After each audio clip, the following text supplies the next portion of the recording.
Hi all, welcome back to one screen life. இன்றைக்கி super சாஃப்டாக ஒரு ப்ரௌனி கப் கேக் எப்படி பண்ணுறதுன்னு பார்க்கலாம் வாங்க. அதுக்கு நம்ம டார்க் சாக்லேட் எடுத்துகிட்டு அதை கட் பண்ணி எடுத்துக்கலாம். ஃபுல்லாக போட்டால் மெல்ட் ஆகாத கட் பண்ணி எடுத்துகிட்டு அது கூடயே ரூம் டெம்பரேச்சரில் இருக்கிற பட்டர் ஆட் பண்ணிக்கிறேன்.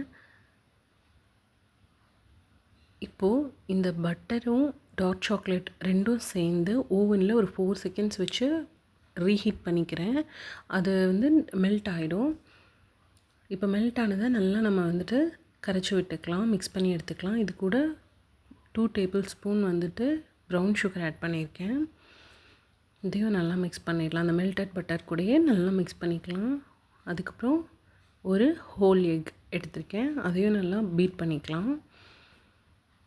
இப்போது இந்த ஸ்பூனில் 2 table spoon cocoa powder, 3 table spoon மைதா, 1/2 teaspoon baking soda, 1/4 spoon baking powder add பண்ணிவிட்டு அந்த மிக்சரை நல்லா மிக்ஸ் பண்ணிக்கோங்க. இப்போ ட்ரை இன்க்ரீடியன்ஸ் எல்லாம் நம்ம ஆல்ரெடி எடுத்து வச்சுருக்கிற அந்த மிக்ஸ் கூட ஆட் பண்ணி மிக்ஸ் பண்ணிவிட்டு, இப்போது காய்ச்சி ஆற வச்சுருக்கிற பால் ஒரு 4 டேபிள் ஸ்பூன் அளவுக்கு ஆட் பண்ணி அதையும் நல்லா பீட் பண்ணி எடுத்துக்கேன். இப்போ பேட்டர் ரெடி ஆகிடுச்சு. இதை நம்ம கப் கேக் மோல்டில் ஊற்றிட்டு டாப்பிங்ஸ்க்கு நம்ம சாக்லேட் சிப்ஸ் அந்த மாதிரி சொல்லுவேன் இல்லைங்களா, ஸோ அதை ஆட் பண்ணிக்கிறேன்.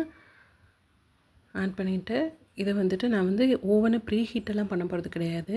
ஜஸ்ட்டு 10 மினிட்ஸ் டைம் செட் பண்ணிவிட்டு நான் வச்சிடுறேன். இது எனக்கு 2-3 மினிட்ஸ்லேயே ஆகிடுச்சு. பார்த்திங்கன்னா சூப்பர் சாஃப்டாக ஒட்டாமல் வந்திருக்கு.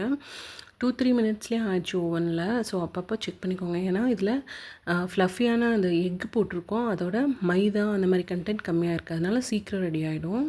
இப்போ பார்த்திங்கன்னா அந்த மோல்டில் ஒட்டவே இல்லை எனக்கு. அவ்வளோ சாஃப்டாக இருந்தது, சூப்பராக இருந்தது. சுகர் நீங்கள் வேணால் அடிஷ்னலாக இன்னும் 2 ஸ்பூன் ஆட் பண்ணிக்கோங்க. பார்த்திங்கன்னா தெரியும் உங்களுக்கு. நான் இப்போ அதை கட் பண்ணி காமிக்கிறேன். அவ்வளோ ஒரு டெக்ஸ்சராக சாஃப்டாக இருந்தது. கண்டிப்பாக நீங்கள் வீட்டில் ட்ரை பண்ணி பாருங்கள். ஓவன்லவே செய்யலாம். அதுவும் இல்லாமல் ப்ரீ ஹீட்டெல்லாம் பண்ணாமல் ஜஸ்ட் ஒரு 4 மினிட்ஸ்லேயே எனக்கு ரெடி ஆகிடுச்சு இந்த கப் கேக். தேங்க்ஸ் ஃபார் வாட்சிங். நீங்களும் வீட்டில் ட்ரை பண்ணி பார்த்துட்டு எனக்கு கமெண்ட்ஸ் போஸ்ட் பண்ணுங்கள்.